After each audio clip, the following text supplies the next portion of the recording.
CM doctor Mohan Yadav आज करेंगे बैठक। आज मंत्रालय में अधिकारियों से करेंगे बातचीत। विकास को लेकर अलग अलग विभागों की करेंगे समीक्षा बैठक। तो ये बड़ी खबर मिल रही है मोहन सरकार से जुड़ी हुई। देखिए, मोहन सरकार अब लगातार एक्शन में है। 4 चरणों के साथ लोकसभा चुनाव मध्य प्रदेश में संपन्न हो गए। उसके बाद से ही लगातार मोहन कैबिनेट की बैठकें जारी है। मोहन सरकार एक्शन मोड में नजर आ रही है। प्रदेश को लेकर तमाम नीतियां तय की जा रही है और उसी से जुड़ी एक और बड़ी खबर मिल रही है। सीएम डॉक्टर मोहन यादव आज करेंगे बैठक। आज मंत्रालय में अधिकारियों से करेंगे बातचीत। विकास को लेकर अलग अलग विभागों की करेंगे समीक्षा बैठक। इस पूरी खबर पर अधिक जानकारी के साथ जुड़ गए हैं हमारे ब्यूरो चीफ श्याम सिंह तोमर। श्याम जी, हम देख रहे हैं कि अब मोहन सरकार लगातार एक्शन मोड में नजर आ रही है। आज की बैठक किन चीजों से जुड़ी हुई है, मुद्दे क्या रहने वाले हैं? देखिए, सीधी सी बात है, मोहन सरकार लगातार फोकस बनाए हुए। चुनाव अपनी जगह हैं, लेकिन अपने राज्य का विकास नहीं रुकना चाहिए, राज्य की गतिविधियां नहीं रुकना चाहिए और राज्य में जो पहले निर्देश दिए गए थे उनका पालन भी होना चाहिए। तो पिछली बार जैसा आपने देखा था, कृषि विभाग के साथ बैठक की थी, उच्च शिक्षा के साथ की थी, स्कूल शिक्षा के साथ की थी और गृह विभाग यानी पुलिस प्रशासन के साथ बैठक की थी। अभी पुलिस प्रशासन के साथ में और कई मुद्दे हैं जिन पर बैठक होना है, लेकिन विकास की गतिविधियों पर फोकस बनाए रखेगी सरकार। इसलिए जो है आज महत्वपूर्ण रहने वाली आला अधिकारी जो है इसमें शामिल होंगे। कृषि से जुड़ी बैठक की है, कानून व्यवस्था से जुड़ी बैठक की है। आज जो विभाग शामिल होने वाले हैं, प्राथमिकता कौन से विभागों को दी जानी है? देखिए, सामान्य प्रशासन तो रहेगा ही रहेगा। इसके अलावा क्योंकि लगातार हायर एजुकेशन और पुलिस प्रशासन पर और प्रशासन पर नज़र रखते हैं मोहन यादव, तो उनको फिर से साथ में लेके बैठेंगे। कुछ मुद्दे पिछली बार रह गए थे, उन पर डिस्कशन होगा। बाकी शीर्षस्थ अधिकारी रहेंगे तो अन्य विभागों को बाद में शामिल कर लिया जाएगा। ठीक है श्याम जी, बहुत बहुत शुक्रिया तमाम जानकारी के लिए। तो मोहन सरकार तो लगातार एक्शन मोड में है ही, लेकिन इस वक्त की बड़ी खबर छत्तीसगढ़ से मिल रही है। छत्तीसगढ़ में आचार संहिता हटते ही होगी सरकारी भर्तियां। चुनाव नतीजों के बाद अलग अलग पदों पर होंगी सरकारी भर्तियां। लगभग 10,000 से अधिक पदों पर होगी शिक्षकों की भर्तियां। कई विभागों में लंबे समय से लंबित है नियुक्तियां और अब ये जानकारी निकलकर सामने आ रही है कि 4 जून को नतीजों के बाद भर्ती ली जा सकती है। छात्रावास अधीक्षक समेत कॉलेजेस में प्रोफेसर्स की नियुक्तियां लंबे समय से लंबित है और अब ये सुखद खबर, एक अच्छी खबर निकल कर आ रही है कि छत्तीसगढ़ में आचार संहिता हटते ही होगी सरकारी भर्तियां। 10,000 से ज्यादा पदों पर हो सकती है भर्तियां। विभागों में लंबित है प्रस्ताव और अब ये जानकारी निकल कर आ रही है कि स्कूलों के साथ राज्य के विश्वविद्यालयों और अन्य शैक्षणिक संस्थानों में भर्ती का रास्ता खुलने ही वाला है। इस खबर पर अधिक जानकारी के साथ जुड़ गए हैं मेरे सहयोगी खोमन साहू। खोमन, अब ये अच्छी खबर मिल रही है छत्तीसगढ़ से कि अब जो लोग इंतजार कर रहे थे, जो दावेदार इंतजार कर रहे थे भर्ती का, अब उनके लिए ये इंतजार खत्म होता दिख रहा है 4 जून के बाद। देखिए, निश्चित तौर पर अंजलि, बहुत सारे ऐसे छात्र हैं जो लंबे समय से इंतजार कर रहे थे और यही कारण है कि जैसे ही विधानसभा चुनाव जीतकर भारतीय जनता पार्टी की सरकार छत्तीसगढ़ में बनी, उसके बाद सदन में ही ये घोषणा की गई थी कि 10,000 से ज़्यादा पद जो है शिक्षा विभाग में भर्ती की जाएंगी। अब जब आचार संहिता लग गया था तो भर्ती में रोक लग गई थी। जैसे ही आचार संहिता हटेगा उसके बाद जो भर्ती की प्रक्रिया है वो शुरू हो जाएगी। अगर गृह विभाग की बात करूं अंजलि, तो गृह विभाग में 1,000 से ज़्यादा ऐसे पद हैं जो रिक्त है, उनको भी भर्ती की जाएगी। उनकी भी प्रक्रिया लगातार की जाएगी जैसे ही आचार संहिता हटेगी। इसके अलावा अगर स्वास्थ्य विभाग की मैं बात करूं तो स्वास्थ्य विभाग में जो नर्सिंग स्टाफ है, इसके अलावा अलग अलग विभागों में अलग अलग जो क्षेत्र में विशेषज्ञ हैं उसकी भर्ती की जाएगी। तो कुल मिलाकर जो छात्र तैयारी कर रहे हैं भर्ती को लेकर, उसके लिए अच्छी खबर है और सरकार ये चाह रही है अंजलि कि अलग अलग विभागों में जो खाली पद है उस पर भर्ती की जाए। इसके अलावा जो अलग अलग विभाग है उस खाली पद हैं और कौन से वो पद हैं जिन पर भर्ती की जाएगी?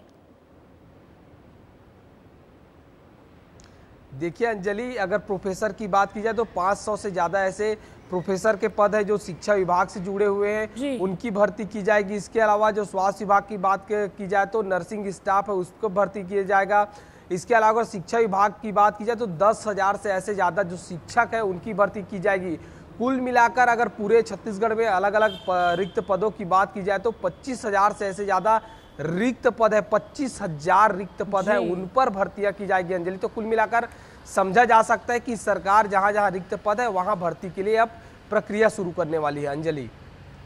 ठीक है, तो स्कूलों के साथ राजकीय विश्वविद्यालय और अन्य शैक्षणिक संस्थानों में भर्ती का रास्ता अब 4 जून के बाद खुलता दिख रहा है। खोमन, बहुत बहुत शुक्रिया तमाम अपडेट्स के लिए। और देखिए, एक और खबर मिल रही है। हम बात कर रहे थे साय सरकार के कामकाज की, तो सुशासन पर छत्तीसगढ़ बीजेपी का कांग्रेस पर हमला सामने आया है। एक्स पर बीजेपी ने पोस्ट किया, विष्णु के सुशासन पर सभी को विश्वास है। लगातार देखते हैं कि छत्तीसगढ़ बीजेपी हमलावर नजर आती है कांग्रेस पार्टी पर। जहां पिछले बार भूपेश बघेल सरकार रही थी तो उसको लेकर जमकर घेरते हैं छत्तीसगढ़ बीजेपी, और सुशासन पर छत्तीसगढ़ बीजेपी का कांग्रेस पर हमला आया है। एक्स पर बीजेपी ने पोस्ट किया है कि विष्णु के सुशासन पर सभी को विश्वास है। एक कार्टून भी जारी किया है जिसमें लिखा है, भरोसे का प्रशासन, विष्णु का सुशासन। ये देखिए आप, तो लगातार जो है छत्तीसगढ़ बीजेपी हमलावर नजर आती है कांग्रेस पर, और उसी को लेकर अब ये एक्स पर नया पोस्ट सामने आया है जहां पर लिखा है, विष्णु के सुशासन पर सभी को विश्वास है। बड़ी खबर मिल रही है, जहां चुनाव चल रहे हैं, लगातार वार पलटवार भी चल रहा है, उसी से जुड़ी एक खबर। ओडिशा के सीएम नवीन पटनायक पर मंत्री विश्वास सारंग का हमला सामने आया है। लोग पीएम मोदी को तीसरी बार पीएम बनाने के लिए प्रतिबद्ध है, ऐसा कहा है मंत्री विश्वास सारंग ने।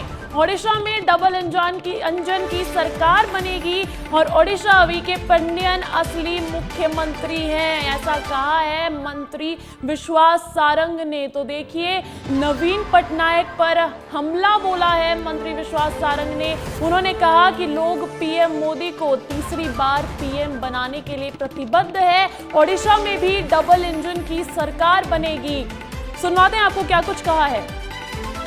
चाहे वो युवा हो, महिला हो, बुजुर्ग हो, हर वर्ग का व्यक्ति नरेंद्र मोदी जी को प्रधानमंत्री बनाना चाहता है और डबल इंजन की सरकार उड़ीसा में लाना चाहता है। विगत 25 साल से, जब से नवीन पटनायक जी की सरकार उड़ीसा में है, उड़ीसा का बेड़ा गर्क हो गया। वो शेडो सीएम के रूप में काम करते हैं। असली तो पांड्यान जी जो हैं वो मुख्यमंत्री हैं। और देखिए, अगली खबर सागर से मिल रही है। सागर के बरोदिया नैनागिर गांव जाएंगे पीसीसी चीफ जीतू पटवारी। पीड़ित परिवार से मिलेंगे जीतू पटवारी। आपको बता दूं कि धारदार हथियार से चाचा की हत्या की गई। शव ले जाते हुए भतीजी ने वाहन से कूदकर दी जान। ये पूरा 1 साल पुराना मामला था जिस पर एक बार फिर से आग धधकी और अब सागर के बरोदिया नैनागिर गांव जाएंगे पीसीसी चीफ जीतू पटवारी। वो वहां पीड़ित परिवार से मुलाकात करेंगे। आपको बता दूं कि ये पूरी घटना क्या थी। धारदार हथियार से चाचा की हत्या कर दी गई। जो गवाह थे, शव ले जाते हुए भतीजी ने वाहन से कूदकर दे दी जान। तो ये पूरा हत्याकांड, सागर हत्याकांड का मामला रहा, जहां अब पीसीसी चीफ जीतू पटवारी पीड़ित परिवार से जाकर मुलाकात करेंगे। सागर के बरोदिया नैनागिर गांव जाएंगे जीतू पटवारी। पीड़ित परिवार से मिलेंगे जीतू पटवारी। धारदार हथियार से चाचा की हत्या की गई और शव ले जाते हुए भतीजी ने वाहन से कूदकर दी जान। इस खबर पर अधिक जानकारी के साथ जुड़ गए हमारे bureau chief Shyam Singh Tomar phone call पर। श्याम जी, क्या कुछ अपडेट्स निकलकर सामने आ रही है? सागर हत्याकांड अब कहीं ना कहीं सियासी रंग लेता जा रहा है। ऐसे में पीसीसी चीफ जीतू पटवारी आज वहां जाने वाले हैं, पीड़ित परिवार से मुलाकात करने वाले हैं। देखिए, जैसा कि कांग्रेस ने पिछले दिनों तय किया था, बैठकों का दौर चला था, उसमें तय किया था कि अब सरकार को घेरना है। तमाम मुद्दे जैसे ही हाथ लगेंगे उन पर हाथ लगते ही कमेटियां बनाई जाए कांग्रेस पार्टी की, और बड़े नेता पहुंचे उन पीड़ितों के बीच में या जहां पर जो घटनाक्रम होता है वहां पर। तो उसी रणनीति का हिस्सा है ये। कल अचानक तय किया गया देर शाम के जो है जीतू पटवारी वहां जाए, पीड़ित परिवार से मिले और इस पर हमला बोले सरकार पर। जी, तो कहीं ना कहीं सियासी रंग दिया जा रहा है इस पूरे मामले को। बहुत बहुत शुक्रिया श्याम जी तमाम जानकारी के लिए। और देखिए, ईवीएम को लेकर छत्तीसगढ़ कांग्रेस के नेता शंका जाहिर कर रहे हैं। उन्होंने कहा कि निर्वाचन आयोग को संज्ञान लेना चाहिए। बीजेपी ने अब पलटवार किया है। क्या कुछ है पूरा मामला, देखिए समझिए इस रिपोर्ट से।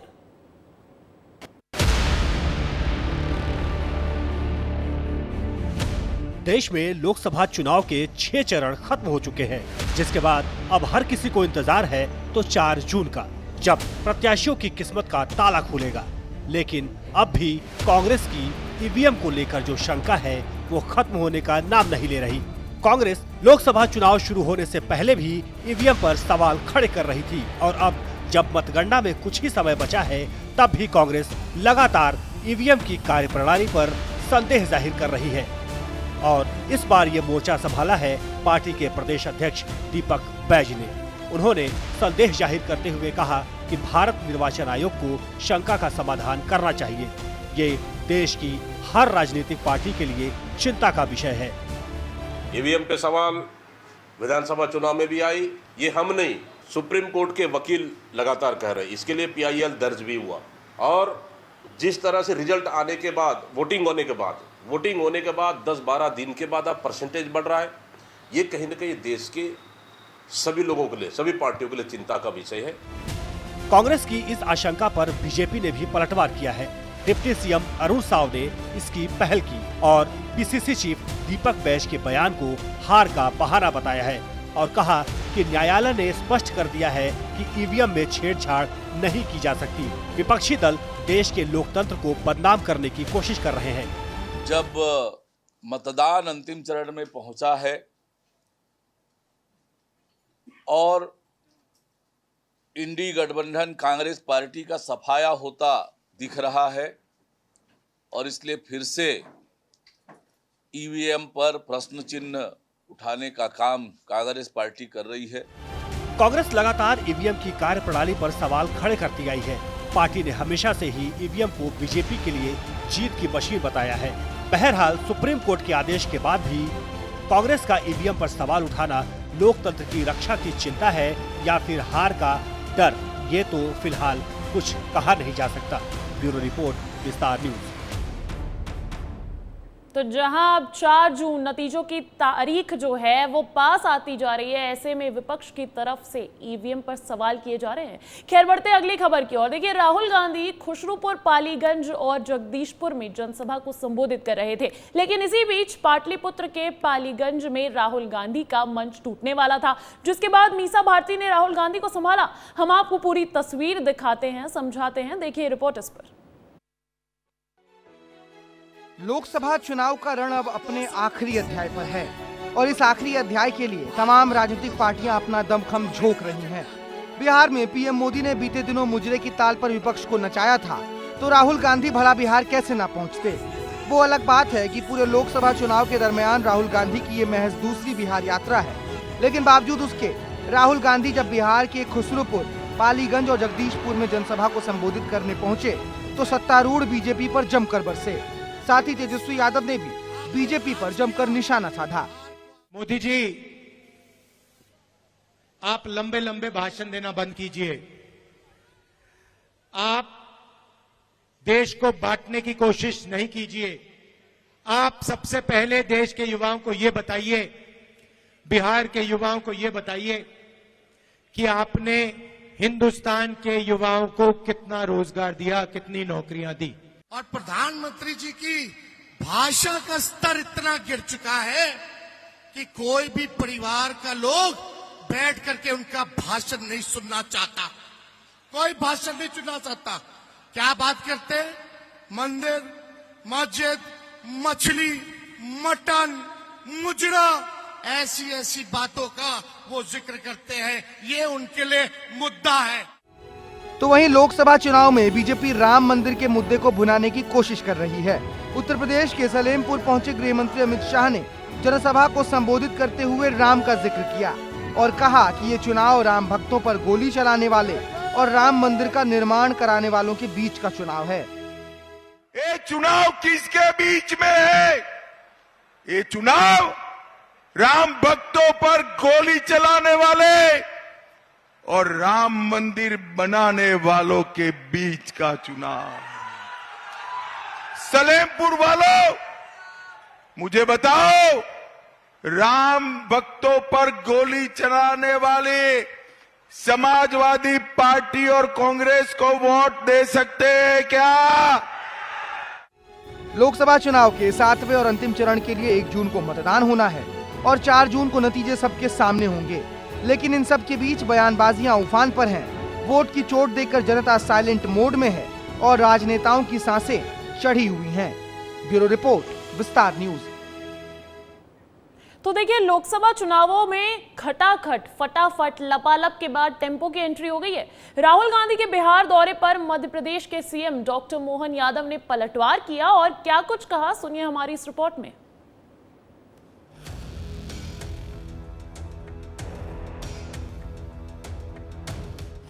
मध्य प्रदेश की राजनीति अब गर्मा गई है। लोकसभा चुनाव के नतीजों का काउंटडाउन भी शुरू हो चुका है और अब बस इंतजार है नतीजों का। 543 सीटों पर और लगभग 2 महीनों से चल रहा चुनाव अब अपने अंतिम चरण में है। लेकिन इन सब से पहले नेताओं की बयानबाजी और दावों ने चुनाव में नया मसाला जोड़ दिया है। मध्य प्रदेश के सीएम डॉक्टर मोहन यादव पटना में डेरा डाले हुए हैं, तो वहीं इंडिया ब्लॉक का कुनबा पाटलिपुत्र के पालीगंज में अपनी साख बचाने में लगा हुआ था। सबसे पहले आपको इंडिया गठबंधन का जिम्मा थामे हुए राहुल गांधी का बयान सुनवा देते हैं।